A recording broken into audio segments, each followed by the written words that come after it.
కైలాస మహాపర్వతం.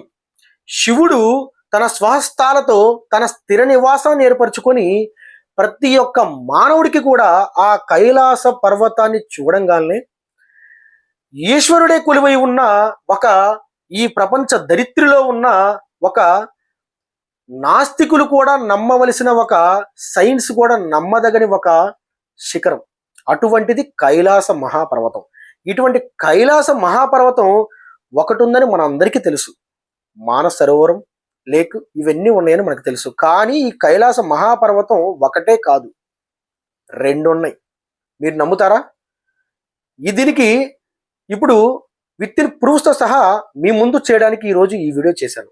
కాబట్టి దయచేసి ఈ ఛానల్ సబ్స్క్రైబ్ చేస్తే ఈ వీడియోని మీరు చివరి వరకు దయచేసి చూడండి. చూస్తే ఈ కైలాస పర్వతం ఒకటేనా రెండు అంటున్నావు కదా, సరే దానికి ప్రూఫ్స్ ఏంటి అనే ఒక్క మీ ఆలోచనని నేను ఇంకా ఆశలు రేకెత్తిచ్చే విధంగా మీకు ఈ వీడియోని మీ ముందుకు తీసుకొచ్చాను. కాబట్టి దయచేసి సబ్స్క్రైబ్ చేసుకోండి. సరే, పాయింట్లోకి వెళ్దాం. కైలాస మహాపర్వతం ఒకటి కాదు, నువ్వు రెండు అంటున్నావు. దానికి సాక్ష్యం ఏంటి అని. కైలాస పర్వతాన్ని చేరుకోవాలంటే మనకి రెండు దారులు ఉన్నాయి.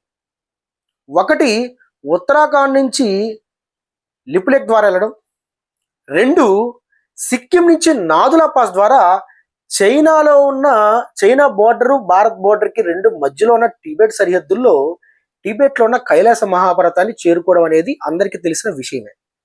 కానీ ఇక్కడ ఇంకో విషయం ఏంటంటే కైలాస పర్వతాన్ని చేరుకోవడానికి అంత దూరం వెళ్ళాల్సిన అవసరం లేదు. కైలాస పర్వతాన్ని మనం ఏ విధంగా చూడొచ్చో ఇప్పుడు ఈ వీడియోలో మీకు రెండో కైలాస పర్వతం ఏ విధంగా ఉందో చాలా మందికి తెలియని ఒక ఈ యొక్క వార్తని మన యొక్క సాంప్రదాయానికి కావచ్చు, లేకపోతే మన మానవులు కావచ్చు, లేకపోతే ఈశ్వరుని కొలిచే ప్రతి ఒక్క మానవుడికి కూడా తెలియడం కోసం ఈరోజు ఈ వీడియో చేస్తున్నాను. కాబట్టి దయచేసి చివరి వరకు చూడండి. కైలాస మహాపర్వతం ఒకటి అని మనకు తెలుసు. ఇప్పుడు చెప్పాను ఎలా వెళ్ళాలో. ఈ కైలాస పర్వతం రెండో పర్వతం ఉంది కదా, దీని గురించి చెప్పడానికి మీకు ఒక ఊరిలోకి తీసుకెళ్తాను. ఇది నిజంగా జరిగిందే. ప్రజెంట్ అందరికీ కొంతమందికి తెలియలేదు, తెలుసుకోవాలి. ఆ యొక్క పర్వతాన్ని చూడడానికి ఆ యొక్క మన యొక్క పురాణాలను కూడా తెలుసుకోవాలని ఈ యొక్క గాథ. సరే, రెండో కైలాస పర్వతం ఎక్కడ ఉందో చెప్తాను. హిమాచల్ ప్రదేశ్.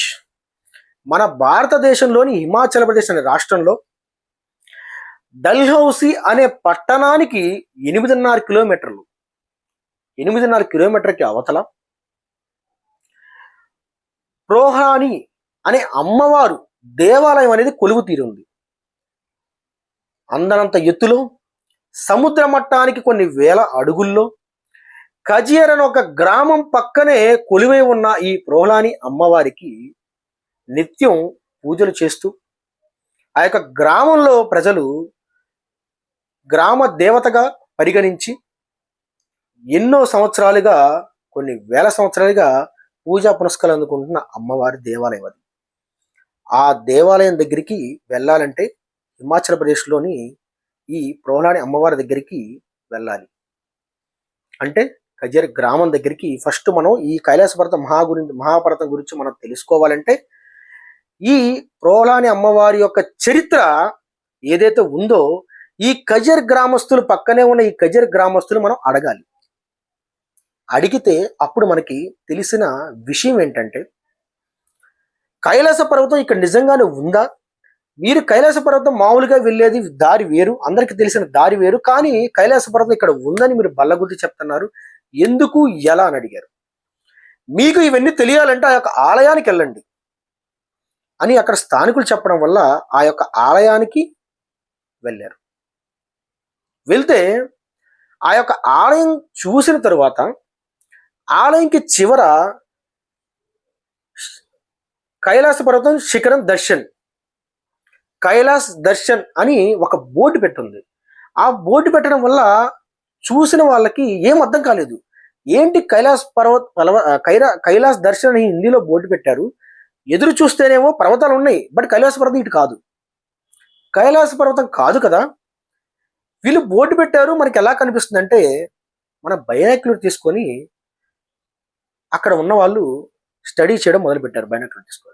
అప్పుడు చుట్టూ మంచు కప్పబడడం వల్ల మధ్యాహ్నానికి కొంచెం మంచు అనేది కొంచెం చిన్న చిన్నగా చిమ్ముకుంటూ వెళ్ళిపోతున్న తరుణంలో అప్పుడు ఆ బైనాక్యులర్ సహాయంతో ఆ మంచు పర్వతాన్ని చూడడానికి ఏదైతే అక్కడ బోర్డు రాశారో కరెక్ట్గా అదే దిక్కున అది తూర్పు దిక్కునైంది. అప్పుడు బైనాక్యులర్ చూడడం వల్ల ఏదో శిఖరం కనిపిస్తుంది, కానీ అది కైలాస పర్వత శిఖరమేనా కాదా అన్న చిన్న డౌట్. ఆ డౌట్లో ఉన్న నుంచి వచ్చిన ఇంకొక పదం ఏంటంటే, చుట్టుపక్కన ఉన్న పర్వత శిఖరాలు, ఈ యొక్క కైలాస పర్వత శిఖరాలు ఇవన్నీ అదే దిక్సూచిలో ఉన్నాయా లేవా, లేకపోతే మనం చూసింది కైలాస పర్వతం కాదా అన్న ఆలోచనలో మనలో కొన్ని ఆలోచనలు రేకెత్తిస్తాయి చూసే తరుణంలో. అప్పుడు చూస్తే కైలాస పర్వతం ఎలా ఉంటుందో మనకు తెలుసు, అది ప్రతి ఒక్కరికి తెలుసు ఎలా ఉంటుందో. ఇప్పుడు వీళ్ళు చూసిన ఈ కైలాస పర్వతం, ఈ ప్రోలాని అమ్మవారి దేవాలయం దగ్గర నుంచి చూసిన ఈ కైలాస పర్వతం అనేది దానికి దీనికి డిఫరెన్స్ చూడండి. రెండు ఒకేలాగా ఉన్నాయా మీకు అనిపిస్తుందా? ఒకేలాగా ఉన్నాయి అనుకుంటే అవి రెండు ఒకే దిక్కున ఉండాలి కదా, కానీ ఇక్కడ దిక్కులు వేరు కదా. మన ఫోన్ తీసుకొని, స్మార్ట్ ఫోన్ తీసుకొని డైరెక్షన్స్ ఓపెన్ చేస్తే దాంట్లో కైలాస పర్వతం మనకి ఎక్కడ ఉంటుంది, హిమాచల్ ప్రదేశ్ దగ్గర నుంచి చూసుకుంటే ఈశాన్యం అంటే నార్త్ ఈస్టర్న్ అటు సైడు మనకి కైలాస పర్వతం అనేది కొలువై ఉంది, ఆ పర్వత శిఖరం. కానీ ఇక్కడ మీరు చూస్తున్న బైనాక్యులర్ చూస్తున్న పర్వత శిఖరం ఏంటంటే మీకు తూర్పుని దిక్కునుంది. తూర్పు దిక్కున ఉన్న పర్వత శిఖరాన్ని మీరు చూసింది, ఇటుపక్క ఉన్న కైలాస పర్వత శిఖరానికి రెండు కో ఇండికేషన్ ఎక్కడవుతుంది, అవ్వట్లేదు కదా. ఇదే డౌట్ అందరికీ వచ్చింది. ఆ డౌట్ వస్తే అదేంటి, ఇక్కడ చూసిన పర్వతం అక్కడ చూసిన పర్వతం రెండు ఒకటి కాదు కదా అని నిర్ధారించుకున్నాక అప్పుడు ఈ గ్రామస్తులైతే అది కైలాస పర్వతం అని చెప్తున్నారు. సరే, ఈ ప్రోలాని అమ్మవారి దేవాలయంలో పురాతన పూర్వీకులుగా వస్తున్న ఆ యొక్క ఆలయ పూజారులు ఎవరైతే ఉన్నారో వాళ్ళని వెళ్ళి కనుగొనగా ఆయన చెప్పిన, ఆ ప్రధాన అర్చకుడు చెప్పిన ఒక విషయం చూసి నిజంగా ఒళ్ళు పులకరిస్తుంది. ఏంటంటే, ఆ పూజారి చెప్పిన మాటల్లో మీరు చూసిన కైలాస పర్వత శిఖరం అనేది కైలాస పర్వత శిఖరం కాదు. కైలాస పర్వత శిఖరం అనేది మీరు అనుకున్నట్టు ఈశాన్యం అంటే నార్త్ ఈస్టర్న్ ఉత్తర దిక్కునే ఉంది. మీరు చూసిన తూర్పు దిక్కున ఉన్నది కైలాస పర్వత శిఖరం కాదు, కానీ దీనికి చరిత్ర ఉంది. అది కైలాస పర్వత శిఖరం అనడానికి కూడా కొన్ని మన పురాణాలు, మన హిందూ పురాణాల్లో దాగి ఉన్న ఒక సత్యాన్ని మీకు చెప్తానని చెప్పి ఆ రోజు ఆ పూజారి గారు చెప్పడం జరిగింది. అదేంటంటే, మన పురాణాలు తీసుకుంటే ఆ ప్రోలాని అమ్మవారి దేవాలయం వెలువక ముందు ఆ యొక్క గ్రామంలో రాక్షసుల యొక్క పాలన జరుగుతుంటే ప్రోలాని అమ్మవారు ఆ రాక్షసుల్ని అంతమొందించడానికి ఈ భూమి మీదకి వచ్చిన తర్వాత రాక్షసుల్ని శత విధాలుగా వాళ్ళని మట్టుబెట్టే తరుణంలో ఆమె యొక్క అమ్మవారి యొక్క శక్తి కూడా సరిపోని తరుణంలో శివుడు, ఈశ్వరుడు ప్రత్యక్షమై ఆ దిక్కు నుంచి, తూర్పు దిక్కు నుంచి ఆ యొక్క ప్రోలాని అమ్మవారు ఏదైతే ఉందో ఆ ప్లేస్కి వచ్చి ఆ అమ్మవారికి సాయం చేయడం వల్ల, ఆ రాక్షసుల మొత్తాన్ని కూడా మట్టు పెట్టడం వల్ల అమ్మవారు అక్కడ ఒక గ్రామ దేవతగా కొలువై ఉండిపోయి ఇప్పటికీ పూజలు జరుపుకుంటూ ఉన్నారు. అదేంటి, ఈశ్వరుడు అక్కడి నుంచి అమ్మవారికి సాయంగా వచ్చి ఇక్కడ వీళ్ళని మట్టుబెట్టడానికి సహాయం చేశాడు, అందుకని అక్కడ కైలాస దర్శనం అని రాశారా అని మీకు డౌట్ వస్తుంది. మీ డౌట్ నిజమే, కానీ దీంట్లో ఇంకొక ట్విస్ట్ ఉంది. కైలాస దర్శనం రాసిన బోర్డు మీరు చూసిన ఆ ఏదైతే పర్వత శిఖరం ఉందో నిజంగానే కైలాస పర్వతం కాదు. కానీ మన హిందూ పురాణాలు చూసుకుంటే కైలాస పర్వతం అనేది లయకారుడు యొక్క స్థిర నివాసం అని అందరికీ తెలుసు. కానీ ఈ యొక్క అమ్మవారి యొక్క పురాణాలు చూసుకుంటే కైలాస పర్వతం యొక్క లయకారుడు స్థిరత్వం 6 నెలలు అక్కడ స్థిర నివాసం ఏర్పరచుకుంటే, రెండో స్థిర నివాసం అంటే ఇంకొక 6 నెలలు ఎదురుగా కనిపిస్తున్న ఆ పర్వతం పేరు మణి పర్వత శిఖరం, మణి మహేష్ పర్వత శిఖరం. ఈ మణి మహేష్ పర్వత శిఖరానికి అక్కడ 6 నెలలు లయకారుడు అంటే మన ఈశ్వరుడు కొలువై ఉన్న ఒక ధ్యాన కేంద్రం.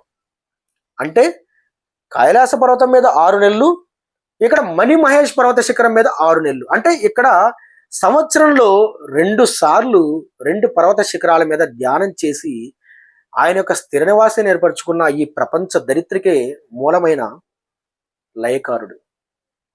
దీన్ని బట్టి మనం ఏమర్థం చేసుకోవాలి? కైలాస పర్వత శిఖరమే కాదు, అక్కడ లయకారుడు స్థిరమై కొలువై ఉన్న 2వ పర్వత శిఖరం మణి మహేష్ పర్వత శిఖరం. ఇది చాలా మందికి తెలియదు. అక్కడ మనం చూసిన ఆ పర్వత శిఖరం ఏదైతే ఉందో అది మణి మహేష్ పర్వత శిఖరం. అంటే లయకారుడు అక్కడ కూడా స్థిర నివాసం ఏర్పరచుకున్నాడు కాబట్టి మనం దాన్ని కైలాస పర్వతంగా మనం అభివర్ణించాలి అని మన హిందూ పురాణాల్లో రాసి ఉన్న ఒక చరిత్ర. భౌగోళికంగా ఇది కరెక్ట్ కాదు. అంటే ఇటుపక్క ఉత్తరం దిక్కున ఉన్న కైలాస పర్వతం, అటుపక్క తూర్పు దిక్కున ఉన్న మనం చూసిన మణిమహేష్ పర్వతం రెండు ఒకటి కాదు కదా అని భౌగోళికంగా సైన్స్ పరంగా ఇది కాదు. కానీ మన పురాణాల ప్రకారం చూసుకుంటే లయకారుడు ఇక్కడ అక్కడ రెండిట్లో స్థిర నివాసం ఏర్పరచుకున్నారు కాబట్టి ఇవి రెండు కూడా కైలాస పర్వతాలకే మనం అభివర్ణించాలి అని మన పురాణాల్లో దాగి ఉన్న ఒక గాథ. కాబట్టి ఇప్పుడు మీకు అర్థమైన నీతి ఏంటి? మనం హిందువులు కొలిచే లేకపోతే ప్రపంచంలో ఈ దరిద్రులో ఈ భూమి మీద నివసించిన ఏ మానవుడైనా సరే ఈశ్వరుని కొలిచే ఈ యొక్క సాధకుడైన కైలాస పర్వతం ఒకటి కాదు రెండు కూడా ఉంది అని తెలుసుకోవాలి. కైలాస పర్వతం మన హిందువులకి కానీ ప్రపంచంలో మానవుల్లో ఎవరైతే ఈ యొక్క లయకారుణ్ణి కొలిచే భక్తులు ఎవరున్నారో వీళ్ళందరూ కూడా ఆ యొక్క పర్వత శిఖరాన్ని 54 కిలోమీటర్లు తిరిగి ఆ కైలాస పర్వతాన్ని దర్శించుకోవడమే కాదు, ఈ యొక్క పర్వతాన్ని మణిమహేష్ పర్వత శిఖరాన్ని కూడా ప్రతి ఒక్కరు కూడా చూడాలి, అందరూ తెలుసుకోవాలి, అక్కడికి వెళ్ళాలి. ఆ యొక్క పర్వత శిఖరాన్ని కూడా మనం చూసి తరించిపోవాలని ఈ యొక్క వీడియోని మీ ముందుకు చేశాను. కాబట్టి దయచేసి ఈ యొక్క వీడియోని మీరు ఫుల్ ఫ్లెడ్జ్డ్గా చూశారని నేను కోరుకుంటున్నాను. నా యొక్క వీడియో కానీ మీకు నచ్చితే దయచేసి మీకు ఒక డౌట్స్ ఉంటే కామెంట్ చేయండి. మీకు ఇంకా ఏమైనా వీడియో కావాలంటే దయచేసి కామెంట్ చేయండి. మీరు చేసిన దాన్ని బట్టి నేను దాని మీద నాకు తెలిసినంతలో వీడియో చేస్తాను. కాబట్టి ఈ రోజుతో ఈ యొక్క వీడియోకి ఎండ్ చేస్తూ మళ్ళీ ఇంకొక వీడియోతో మీ ముందుకు వస్తాను. జై హింద్.